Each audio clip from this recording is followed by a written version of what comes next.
happy drop in. Obviously, this is the first time Capybara have had a program in the region.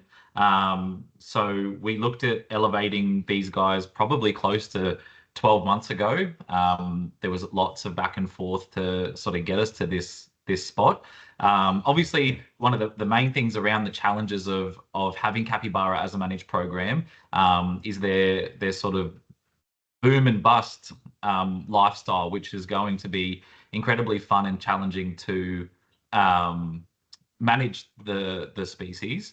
So what we thought we'd do, give a little introduction to myself for those of you who I haven't met or who don't know me, and have a look at what we're kind of planning over the next little while to sort of get the Capybara program up and running, what some of those goals are and what they'll look like, and then also get a decent amount of input from the stakeholders who currently have Capybara as well, in terms of things that they think that they'd like to see be done better, and obviously the learnings that they have as well with those species, because most of the people that currently have them have been working with them for quite some time. One of the early things we'd like to kick off is updating a husbandry guidelines or a working manual with Capybara. I know myself and Laura Ashton, who I think she's joining us today. We had done a fair bit of work early on, having a look at a lot of the information that was current with Capybara, wasn't really current. There was a lot of big gaps in terms of managing the species, or things that may have worked once or twice with a facility, but in terms of the big grand scheme of things, there was certainly a lot more research that we could look into doing that, to look at making that better. So myself and a handful of other people have been spending a fair bit of time on this. I know I've been working on it for a little bit over 12 months now. In terms of the formatting, I know Zara is looking at developing a region-wide husbandry manual template, and I'm hoping that Capybara can be the one of the pilot ones with that, just because 90% of the work, I say 90%, but it keeps growing, kind of is already done. So once they have a template, we'll definitely chuck our hand up to sort of move what we've done into that and then make it widely available for everybody. Laura, is Laura here? Yes. Hi. Perfect. Hello. Hello. I'm going to throw to you in a little bit because I would love for you to tell everybody your incredible Capybara work that you've done in terms of introductions. We actually we had an issue with one of our female Capybara that we had to separate from the main group for a little while based on her behavior. And we followed a similar pattern to how Laura and the team had introduced some males together, and it works beautifully. And that female's been back in that group for over a year and a half now and has had 2 litters of pups since then. And some of the stuff that Laura's told me recently about their Capybara, I don't know what's in the water at Willowbank, but it's Capybara amazingness. But if you're okay to talk about that, Laura, I'll throw to you in a little while, just to pass on those amazing stories that you found out recently. Yeah, all good. Perfect. So in the next little while, I definitely would like to get that husbandry manual out to everybody, or at least that information that we found so far. These are things that are sort of looking at improving social structure with them, improving training techniques and what we can train them. Also looking at different contraceptions and all those sorts of things, what's been trialed and what's worked and how it's worked. And then sort of focusing what may be best for your facility and the animals with you. I'm working at the moment, finalizing very quickly and getting the first Capybara report out. just so we have one out. So that is taking a little bit of my time at the moment, but just doing a little bit more tidying of the stud book, and having a look at what our population currently sits at. At the moment, we have 55 individuals in ZAR managed facilities, which is the largest capybara population that the region's ever housed. And that's due to an influx of births. In the last 18 months, we had 13 litters born, which is amazing because everybody loves a baby capybara. But with the current genetic relatedness of our capybara population in the region, it certainly needs to have the brakes slammed on relatively quickly. I'm working quite closely at the moment with Shelkia. If anyone's worked with Shelks in the past, she's a whiz at all things imports and paperwork and all that fun compliance stuff that would make me want to run headfirst into a wall. But for some reason, she's quite good at it. Working on bringing in some unrelated capybara into the region. So it looks like we've secured to create 3 unrelated pairs that will be coming into 3 facilities, and hopefully starting fresh with some planning around that. We're working with the department at the moment to get special dispensation to bring those animals in as a group, which will be very beneficial and helpful for quarantining and costings and all of those sorts of things. And anyone that's had to work with the department in that, there is more hoops to jump through than a dolphin at SeaWorld, but we're getting there. We're making quite a bit of traction with it, and touch wood, it looks like they are happy with those things that we're putting into place with the other facilities in the UK, which is where the animals will be coming from. Obviously, they can't all come from one facility because most of those animals will be related. So bringing them from other UK facilities to one to do the quarantine there, and then all come over together, which will be greatly beneficial. So fingers crossed that will be happening in the next few months. We've got some meetings in the coming weeks to try to get a better idea of a timeline with that. So we've been working on that in the background, which again will set our region up better than it's ever been set up before in terms of genetics with capybara.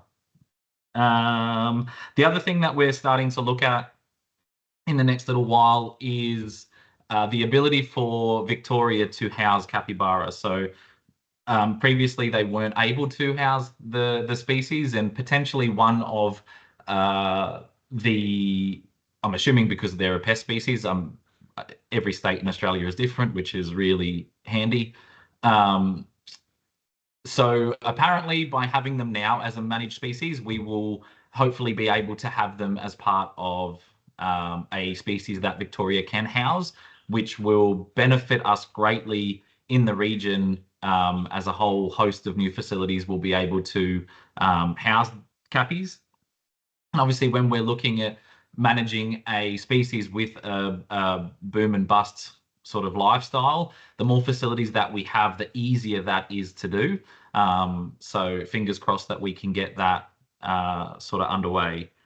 And that's it for the first little while. So as you can imagine, there's lots of moving parts to that, to get all of those things sort of happening. To kind of recap, it's to import and bring in some new unrelated bloodlines, which is imperative for our population.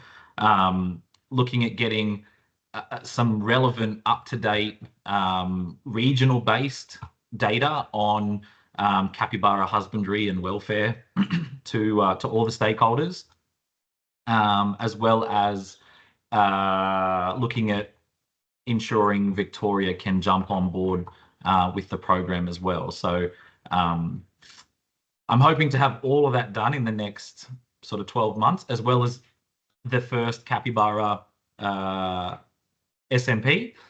And apparently I've got nothing better to do at nights, so that should be fine. It'll be easy. We'll get there. We reached out, or I don't know if you want to jump onto this spec, but we can, some of those topics that when we reached out, Nutrition was a big one from everybody. So we have Sydney Zoo's nutritionist, Jackie. She's prepped a little prezzo for everybody on Cappy food. Over to you, Beck.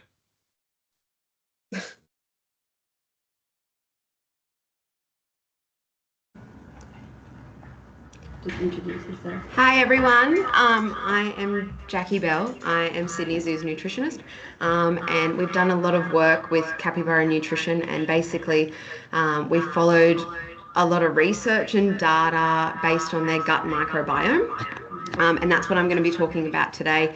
Like Dean said, husbandry guidelines are coming out, which I wrote the section for the nutrition part of that. Hopefully it's a bit more updated than what we're currently following, but all of this presentation is based around what we do at Sydney Zoo and the findings that, you know, what we found did work, what the problems that we had and how we fixed them, and might help some people out. Alrighty, Beck, let's share that. TP go share.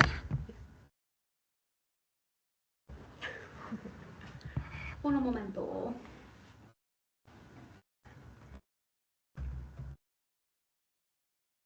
Beck is the only technically savvy human at Sydney Zoo. None of us know how to share the screen to save our lives.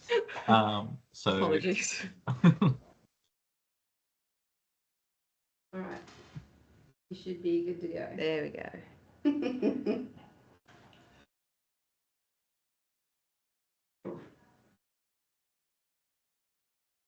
Get that shared. Alrighty. So yeah, like I said, this is based all around a gut microbiome study because capybaras are a high in gut fermenter, so it's really important that their gut microbiome is balanced in order for them to extract the nutrients that they can from their diet. All right, so in partnership with Quantal Bioscience, we are a part of a program which is widening to other zoos, but at the moment Sydney Zoo is the only participant, and I think Taronga has just started to get into it as well, but I'm not 100% sure. We are a part of the Zoo of Poo study. So the Zoo of Poo study focuses on high in gut fermenters, so it's anywhere from, you know, elephants to rhino to even orangutans. They have high in gut fermenting capabilities as well. And what we do is we collect their poo, and using DNA sequencing, we are able to find the bacterial profile of what is in the gut microbiome. Now, the results show the sort of top 20 abundant and diverse bacteria that reside in the gut, because as you can understand, there are many forms of bacteria, and the communities to analyze that data would be massive. Also, we are only focusing on bacteria at this point because a lot of protozoas and yeast are often killed out in the digestive system as well. So this is just what we have at the moment, and we're utilizing that information as we can. So what happens is DNA is taken from a small sample, and that sample is poop, and then the bacteria is then amplified using a DNA sequencing database. And then we are able to get the relative abundance and diversity from that, and we can analyze what is residing in our capybara's digestive system. So for us, we've been a part of this program for over 3 years now. So our samples have been collected over 3 years, sort of in intervals, and we're able to follow the trend of weather patterns, any events we have on here, any dietary changes, any big behavioral changes as well. And then from that data that we have collected, we can then sort of manipulate what we give our animals to support their digestive system and boost those good gut microbes if there is a problem. And what we're looking for is, you know, a healthy gut microbe, because, you know, the healthier your bacteria is, the more you can digest your diet and extract the nutrients that are so critical to our animals. And then they're getting the most out of what we offer them. So it's also critically important for all of that to be healthy. And much like humans, gut microbiome can be affected by so many things, not just diet, but it can also be stress and environmental factors. The moment your cortisol levels sort of go up, it can compromise your gut bacteria, and it can lead to other health implications if you don't get that fixed. So it really helps us out knowing the basic makeup of our gut microbiome, so we can help our animals thrive and ensure that they are in optimal condition as well. So the biggest case, so this whole presentation basically is around our male Capybara Sanchez. He is the biggest case study that we've had, and out of this whole Zoo of Poo process, he is my biggest concern. And I'll show you in this presentation is where we started, and his gut and how his gut was made up, and where we've got him to. So it helps us predict if, we can sort of fix the solutions. If his gut microbacteria is then heavily compromised, we can fix that lickety split before it causes any other issues. So Sanchez came to us, and he did have soft fecals, which could have led to a number of factors, but we sort of investigated it down to, could have been diet, so change in diet when he came to our facility, or stress because it's a new environment, new capybaras, all that other jazz. So with his history of a compromised gut, we had to really work hard on trying to boost that to the rest of our capybaras, because we have a profile for our other capybaras, and when I go through the results, you'll sort of see where at the end result where everyone else is at to his beginning. So this really, when Quantal Bioscience reached out to us, it was a really good project to jump on board with, because we get a whole lot of information that we would have never had access to before. And although it's just a poo study, it's really interesting when you get down to the nitty gritty and see how bacteria play a really big role in our animals. So what we have here from one of our findings, so this is one of the earlier on findings from Sanchez.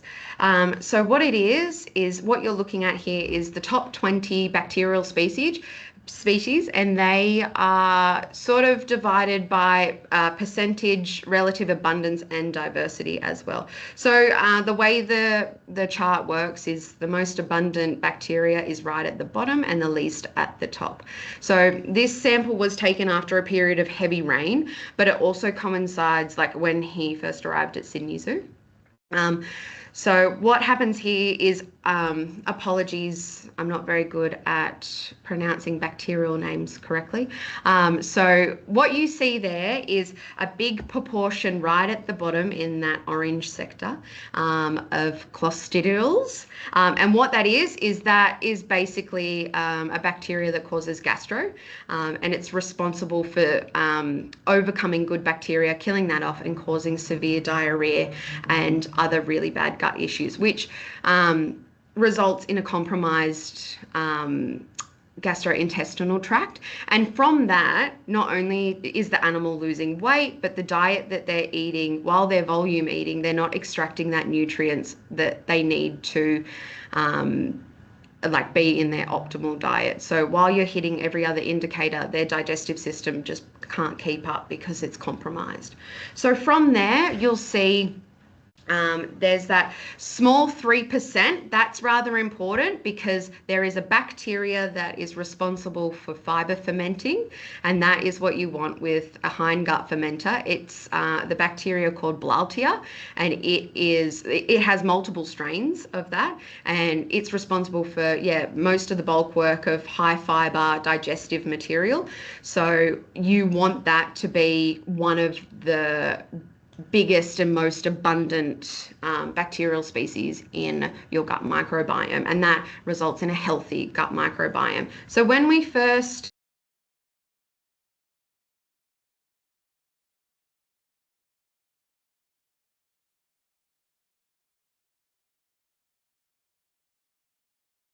Jackie, I think you accidentally muted yourself. Oh, apologies. I'm so sorry.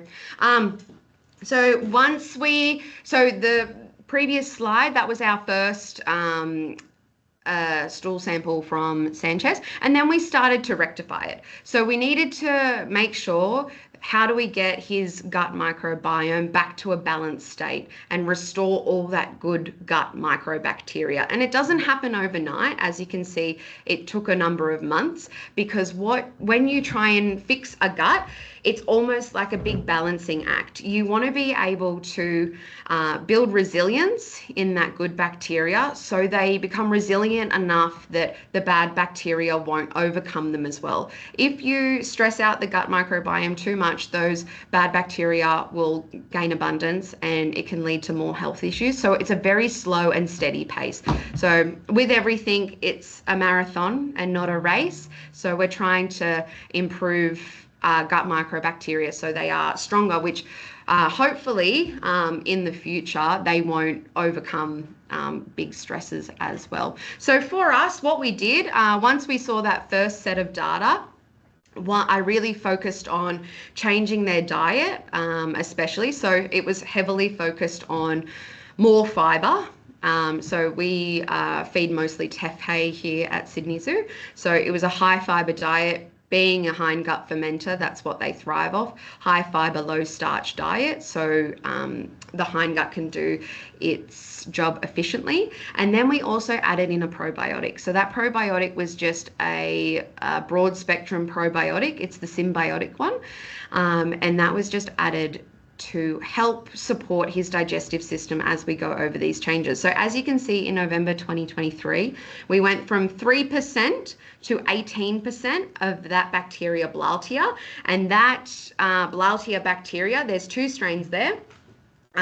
It's again responsible for fiber breakdown. It went from the almost one of the least abundant to the most abundant, and that's what we really like. And then the second most abundant is also another strain of Blautia, which is very important. From there, we kept up with the probiotic, and the capybaras seem to absolutely love it. And it's being a probiotic, everyone can have it. It is very important, and it can help. You can even do a therapeutic dose, which if any stress or small stress occurs that might overcome the gut bacteria, they can deal with it efficiently. And then, as you can see, as we go from November to February 2024, you can see how the bacteria has gained resilience and resistance, and has now become the most abundant bacteria present in Sanchez's gut microbiome, which is really, really good, because now he is able to efficiently digest all that high fibrous material, which is what we really need and want, which it's a win-win.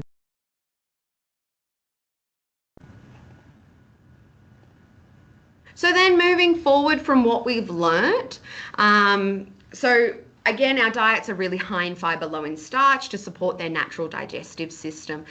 We keep produce to a very minimum here, and all the items that we do have, they all serve a purpose. So most of them are in there to support gut health. So we stay away from all fruits, especially because they are cultivated with a lot of sugars. Again, that can overwhelm their natural digestive system. So we stay away from those, and we really focus on, high fibrous material. So the produce doesn't form a very big part of their diet, but it serves a purpose for them. So if they do encounters or training, the team can utilize that as they wish. We now give a therapeutic dose of probiotics during most of our big sort of events we have at the zoo, and after any medication. So medication also has the tendency to destroy gut microbacteria. So we try and support that as much as we can. And any big changes, whether it be work, habitat works, anything like that, basically we're just trying to set them up for success. There's also another bacteria that's really important for fiber fermenting and immune health, and that's lactobacillus strains. So Blautia and lactobacillus is what you really are hoping for, and that's why we continue with our Zoo of Poo work, because without their research, I would have no idea if our products are working as efficiently. I mean, not down to the nitty gritty. When you get to the bacterial level, that's when it really gives you an insight into what we're doing and how well we're doing it. So it's actually really exciting scientific stuff. What we did find is with the probiotic that's a broad spectrum, it didn't make it through the hind gut per se, but a lot of things are destroyed in the hind gut, and if they make them through, then that's amazing. But the broad spectrum probiotic, once we found what the makeup was, none of it was in traces of the fecal content, which means that it was probably supporting sort of the early stages of the digestive system before the hind gut then broke that down.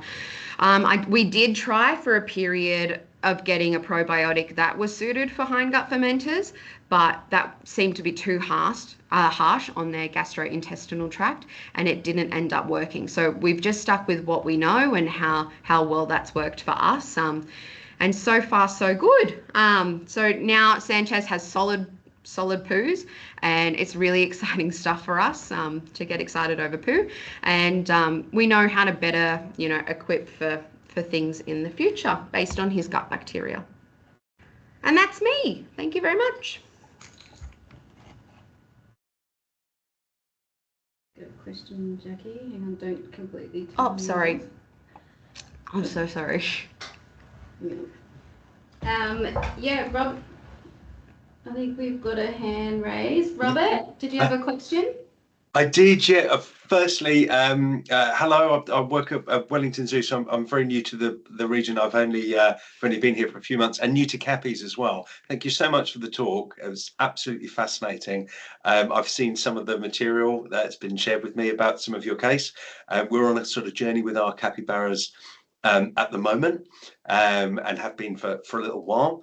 I just wanted to ask you, from the beginning of the case with Sanchez, did you start off with sort of diarrhea or just sort of pelleted logs, and you've ended up in sort of a place where they're producing proper free-moving pelleted feces? Has that been the sort of journey? Or yeah, just interested to know.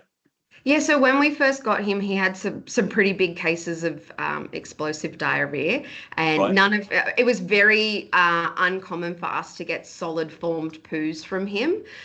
So that's why he became our sort of star of this Zoo of Poo journey. And now, based on Dean's feedback, we're getting some pretty solid stools from him, which is very exciting stuff. Okay. And are they like kind of logs, or are they actual pellets? Just out of interest. Dean would be able to. Mostly log. So Sanchez loves to poo in the pool, so it's quite difficult. Sort of sometimes when we have some samples to take, we will strategically not fill the pool up until he does his morning toilet, so we can get those samples, which obviously is so important with the ongoing study. But yeah, more log formed. To be honest, any of the team that are online at the moment who work with Sanchez are they're happy with anything that isn't a milkshake, basically. Which is what it was to start with. Sanchez was actually born at Wellington Zoo, so whatever you're going through he is related to those animals. So and probably where that came from. Touchwood, Sanchez has now sired a number of offspring, and none of his offspring have inherited his stomach problems, which is fantastic for us. Otherwise we wouldn't have get breeding with him, for our keepers' mental sake, I think, more than anything. Thank you so much. It's really, really enlightening, and I'd love to be able to stay in touch. We're on a particular sort of journey with them, and are going to hopefully do some kind of gut microbiome stuff with a uni over here. So yeah, thank you so much for the information. It's really helpful. That probiotic too that Jackie mentioned, our keepers affectionately call it Capybara crack, because it is the easiest probiotic to give to any animal. They almost don't eat their food if they're like, oh, there's no probiotic in that, I'm not eating it. But it is, I mean, I've snorted it, it's terrible, but no, I'm kidding. But yeah, if you get in contact with Jackie to get some, or if you're able to get it, I think we sent it to your vets, I believe. the specific one that we use to see if you can get it in New Zealand. Mm-hmm. But it's certainly worth every cent that it would cost to get over there. Yeah. Thank you so much, Gloria, guys. Nick? Look forward to staying in touch. Yeah, Jackie, we have Rodney, which is your boy's brother, I believe, and he is on and off also with his gut health. Like we're the same. One day we'll find a milkshake and the next day a log, and we can't really picture, I guess, put it together with a pattern, so to speak. But obviously, that genetic problem seems to raise a couple of flags. I'm hoping it's not something that turns into that particular genetic having issues in the future. But when you're saying that you're reducing certain produce and you only supply certain varieties, is there any chance that you could maybe elaborate on that for the diet that you have for Sanchez? Yep, of course. So I try and limit starchy vegetables, particularly, and then we try and keep it very, very basic. So they will get, as a collective group, they get a very small amount of beetroot, which has good gut properties as well. They also get some chicory, which has some natural probiotic properties as well. And then because we do have a large collection, they get some celery because it's low in calories. And then we also give them some zucchini, which is also sort of low in calories. So they get sort of a high value option and then a low value option, but it's all tailored around sort of those really low, like low starchy vegetables and stuff like that. We tend to avoid celery with Sanchez as best we can, just because of the high water content that doesn't make him. Yeah. No, Gloria, if you've had the same milkshakes, they're not nice milkshakes. They're No, not they're fun. it's Rebecca talking, but yeah, no, they're Oh, not sorry. pleasant. They've got a No. lovely smell that goes with them as well, and it's near impossible to get it off the ground. We've got to like shovel the ground with it. Like it's not nice when we get it. And yeah, it's funny how it's only him. Like our girls have been on their diet and have bred multiple litters, for so long, and they're always been great with their feces. And now we've got Rodney and he just yo-yos. It's really like, what do we do when they're housed together? I think the girls are going to have a heart attack if I take their corn away from them. But yeah, we just want Rodney to improve. So it makes it very interesting when we've got a certain diet that we normally follow, but yeah, we've got this gut health and that we've got to juggle to go with it. Even if you, oh, sorry, Dean. No, you're right. You're right. Even if you're feeding corn, even if you reduce it and then start adding the probiotic into that, it's better than taking, like if you don't want to take the corn away, you can start by that, but just do it really gradually because you want to be able to build their gut microbacteria up slowly. But yeah, if you can find something just as high value as corn, that's less starchy, that would be amazing. But I understand not everyone's animals works the same as ours as well. Yeah, yeah. Do you guys have a lot of grass in your enclosures? Do you have certain hays that you use or anything like that you think are better for them? Like, We I did. guess, yeah. We did have a lot of grass until the group turned into. We had a herd of 11 at one point, which, and with all the rain we've had lately, it's mud at the moment. But to be honest, we found, even though we'll have beetroot and the pellets that they get, as well as their zucchini for training, it's pretty much just because it's easier for us to sort of handle. But to be honest, all of the higher profile behaviors that we've trained with the cappies, bamboo is by far their number one go-to. So we've been conditioning some voluntary blood draws on some of the girls, our matriarch more so in particular. And again, just bamboo is the best that we have to train it with because it's what she sort of seeks the most, and it would be pretty much across the board with each of those animals in those groups.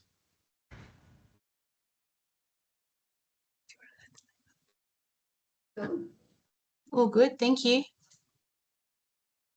Yeah, back to you, Dean. Thanks, Jackie. That was very in-depth and awesome. So I've put Jackie's, I'm just going to speak through yours. I've put Jackie's email in the chat just in case you guys missed it on the slide. But definitely reach out if you want to know more about the probiotic gut health and diet. I'm sure Jackie's more than happy. Awesome. Oh, we have another question. Oh. Hobart, Mandy. Hi, Stuart here and Mandy from Hobart Zoo. We have a single male coming in shortly, and we're very excited. And we actually don't have hands-on experience with capybaras in the past, but we do have a large space for it to go into with a lot of water. And I'm just generally wondering, when the second one arrives, God willing, one day, for feces collection, are you training them to poo in a certain spot? Is that because I can imagine that could be very hard for us, given the size of their enclosure, to track them. Just curious. They tend to have latrine sites. So we may have at times, so they'll either, our cappies either poo in the pool or in one section or at the opposite end of the habitat. So I guess we would have sort of 3 main latrine sites. Occasionally you'd find some randomly, but yeah, everybody kind of goes to the toilet together. Right. Sorry, someone's just right. So it's observation. You're standing there waiting for them to poo, then you collect. So when we're doing the collection for quantal bioscience, how frequently are we doing that now, Jackie? Once a month? Once 3 months? Once a month. Yep. Once a month. So we know on a particular Wednesday once a month that we will collect. So we will be there a little early. We'll eyeball who's doing what and grab it when we see that individual do it. Outside of that, we don't have to worry about it. Everybody can go to the bathroom solo. And with those ones, we have 2 herds at the moment, a herd of 3 and a herd of 7. Other than Sanchez, because we have him as a particular study case, we kind of say Sanchez is a non-negotiable. But for everybody else, it may just be a sample of 3 or 4 of the other individuals on that day. On a perfect day, we'll get all 7, label them all, and go and deliver a whole bunch of crap to Jackie's office. Other days, it might just be, hey, we got Sanchez, and then 3 of the girls, here are their names. But for them, Jackie, you can probably speak on that. They're all pretty much near nor here nor there for the rest of them, aren't they? Yeah, so with everyone, they sort of share the same lineage as well, which is great. If you're doing, especially for our 3 that have just moved into another habitat, theoretically, they all should sort of have, if they're eating the same diet, they've got the same access to things, they should all sort of theoretically have the same microbiome makeup. So when they collect samples for me, I basically ask them to do 3 jars from 3 different sort of areas of the habitat, hoping that you're getting a variety of those animals. And then as we move on every month, you can sort of pair what sample is who, because you can sort of see where it goes. But if one of those capybaras needs to be fixed, then we sort of blanket, we'll fix them all, because they all have access to all the same food. Right. Interesting. Okay. Thank you. Sorry, Rebecca, did you ask, Rebecca from Altina, did you ask what hay we were giving out as well? Sorry. I don't know. Yeah, I did. I just sort of wanted to know, like, fiber-wise, I'm just trying to look at, like we said, slowly amending the capybara's diet, just that way Rodney is okay, even though the girls are all good. Because, yeah, they're housed together. So just sort of looking at, I guess, you've got different types. Your loose and hay is quite sugary. Are you going more to teff because it's more of a good filler? Are you using oaten? Because then obviously even with Rodney, and you said Sanchez as well, when they've got the runs, it's harder to keep the weight on them as well. Like, if they're on and off and they're yo-yoing with their gut health, then obviously their weight is going to be impacted as well. So just trying to keep, I guess, gut health healthy, but then not lose condition on the animals as well. So for us here, and we try and stick, because we do other hindgut fermenters in this study as well. We go through a lot of teff hay, especially. We also mix it with Rhodes. So I select grass haze over anything else, especially it's basically their digestive systems are designed for low starch, high fiber material, and you get that with grass hay especially, whether that be teff or Rhodes, because of the fluctuation in weather patterns especially, and availability of grass hay. I always offer two, so the gut microbacteria is used to both, and if we do have any shortages, which we've got a Rhodes shortage at the moment, I can then switch solely to one without causing gut upset because they're already used to it. When they have ad lib access to that, because at the moment their exhibit doesn't have a lot of grass in it. And then if we do have individuals that need to put on more weight, we will offer oaten hay, but only at a very small amount. And when we do offer it, you start very small and then work up from there, again trying to not overwhelm their digestive system. We don't feed lucerne at all. It's a bit too harsh for their system. So we stay away from that at all. But if we are going to bulk up with them, we either choose oaten hay exactly, or if you need to feed an individual, we will do oaten chaff. We will offer them more pellets if it's one of those individuals. So for example, we have a very overconditioned female and she just likes to sit at the hay rack. So what we do is if we have one that's sort of slacking there, we will reduce, say, the oaten hay that's accessible to everyone and she gets free rein, and we will sort of target the animal that needs to put on more weight by giving them a little bit more pellet material, but not overdoing the pellets, because we don't want to rely on too many concentrates as well. Yeah, righto. What pellets, just out of curiosity, are you using? Because obviously there can be quite a lot of starch in pellet as well. Yep, so we're using the Specialty Feeds Capybara pellet because that already has vitamin C in it as well, which is very important to those guys. But again, it's a very small amount. Like one of our individuals that is overweight gets 75 grams of it. It's enough to give them their vitamin C requirements, and that's sort of about it. Righto, thank you for that. No worries. I think you're good, Jack. Beautiful. Perfect. I'm just conscious of time. Does anyone have any questions about the Cappy program kind of next few months plan that I kind of ran through? Does anyone have any questions about that at all?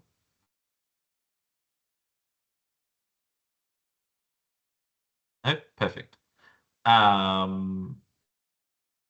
Laura, oh, yep. Mandy, not Mandy. Just quickly, it's Stuart again. So when you said was there 13 litters or 13 pups formed? 13 litters. Wow. Okay. Yes. So those 55 animals essentially come from, I mean, there was a handful of animals imported. The two original females were sisters, so that's kind of one bloodline. Those 55 animals come from 4 individuals.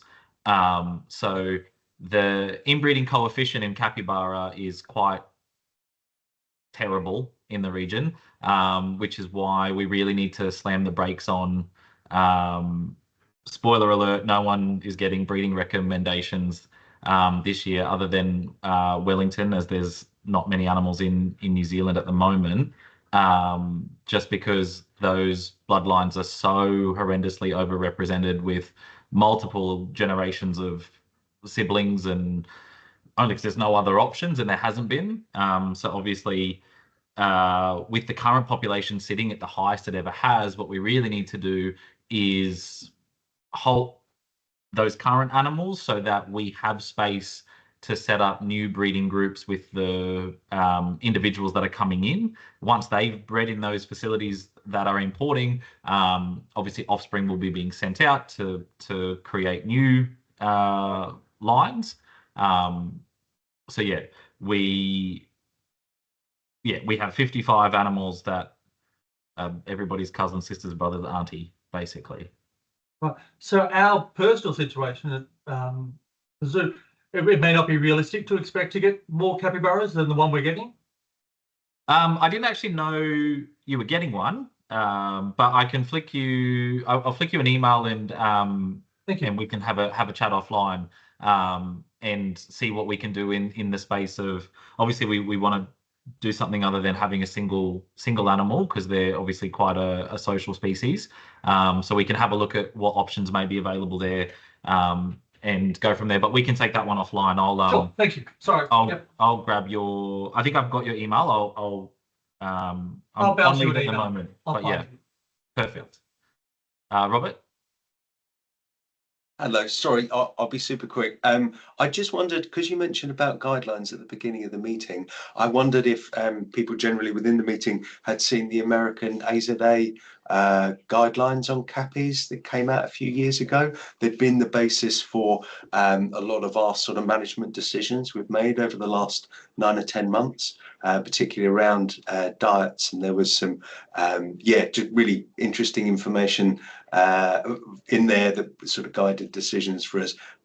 Funnily enough, quite a lot around the use of Lucerne actually. So we're really heavily kind of Lucerne based in various different forms, and the rationale from what I took from the guidelines around that was that the cappies select for quite high protein food sources in the wild grasses, and I think generally speaking Lucerne sits at about in and around 20% protein. That goes up and down depending on suppliers, whereas the hay sits predominantly in and around 10% or just under. So we kind of feed, in terms of the dry matter stuff, we feed 50% Lucerne and 50% meadow hay normally.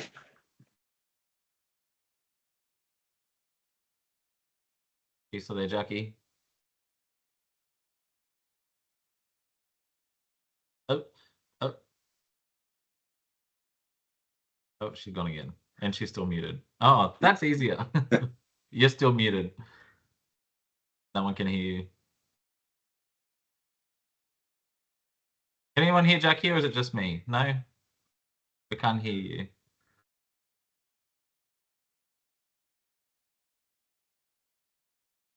Oh.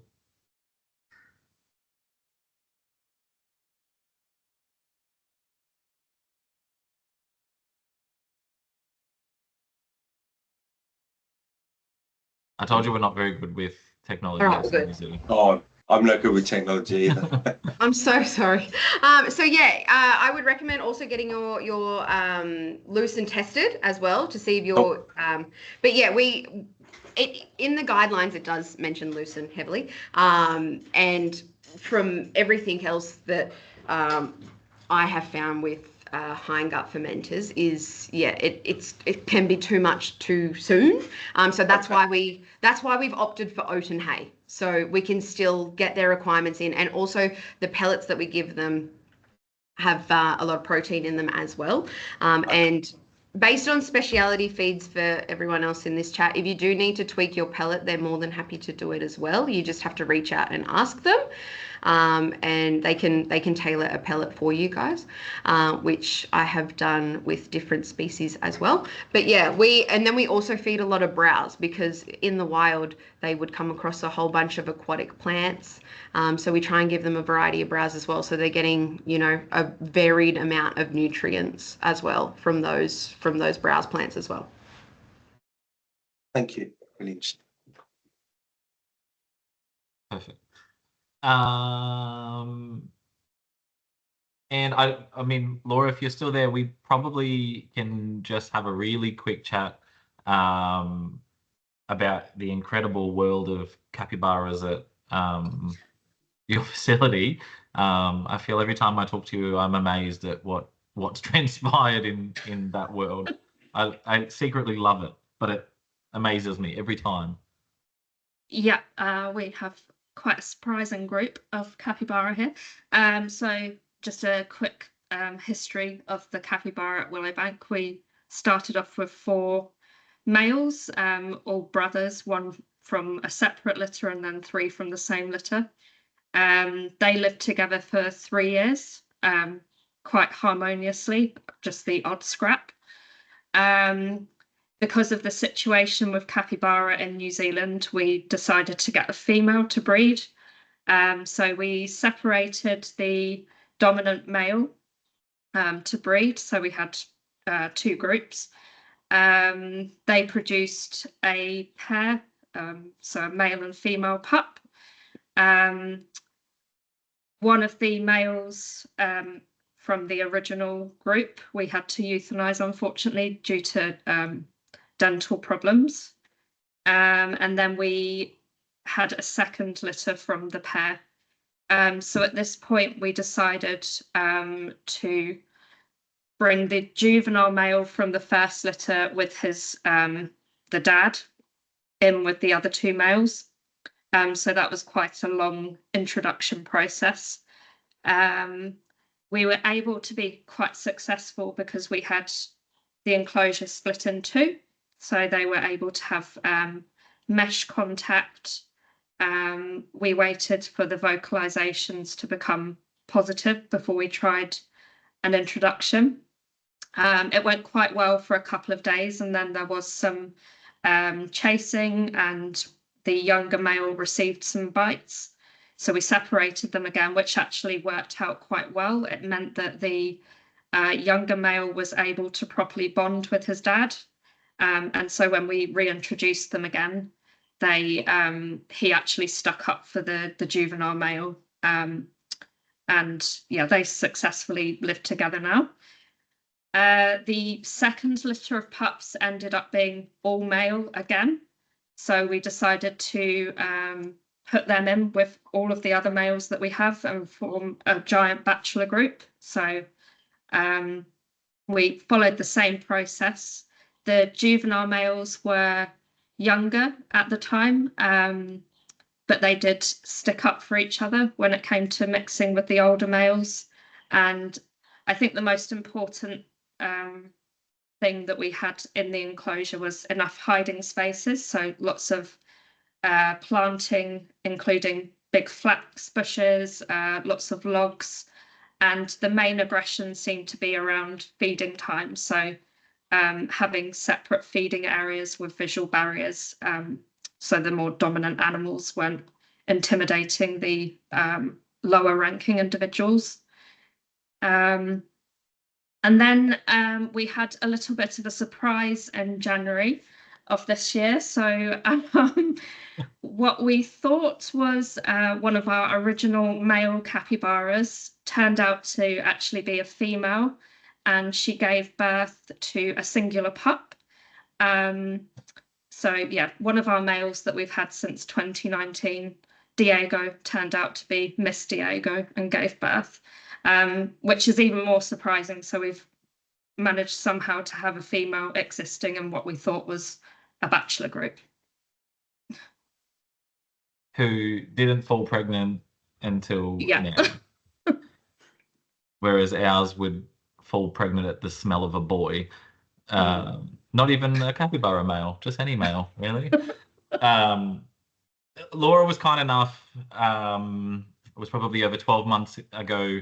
I don't even know how we got onto the topic of it. I think I was just looking at some stud book stuff, but Laura was kind enough to write up her sort of intro plan and a habitat design when we were having some trouble doing an intro with one of our females. Again, we had a female who was pregnant in a habitat with her mother, who was also pregnant. The mother gave birth and the daughter tried to slaughter the pup. Now, infanticide's quite common in capybaras, especially if the females are unrelated and have kind of just been put together. But it's an incredible rare case where related females, especially those who have lived together their whole lives, would practice that behavior. So we had to remove that female and looking at an intro process, because again, she was pregnant at the time. Laura was kind enough to write out exactly what they had done in multiple introductions with those males. And again, Laura, I don't know if you mentioned, but none of those original males or any of those males had any form of contraception, no implants, throughout that process, which would be one of the longest living bachelor groups that have had animals come and go. So for myself, there was lots of learnings from what Laura and the team had done with those animals, and what Laura had written up. If she's okay with it, would be a great appendix in our eventual capybara husbandry manual. Because again, some of those things that we have learnings of here in the region. We were talking about that American husbandry manual. There are a lot of things in there behaviorally that we don't find with our breeding groups, and I think we've had 11 litters born, and it doesn't really follow some of the things, which I guess was part of the catalyst as to why we wanted to start writing a new husbandry manual, really, and one that especially focused on our region. So within there, I've pulled a lot of data from our history of capybara in Australasia, looking at peak breeding months and all of those sorts of things, which will hopefully help us more specifically here, rather than a husbandry manual from another sort of part of the world. Anyway, that's all from me. If anyone does have any questions later on, feel free to flick me an email, but I'll pass back over to Beck. Thanks, Laura.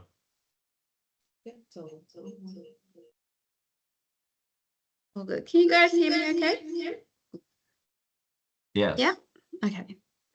It's magically working. Ta-da. Awesome. That was a great drop-in, guys.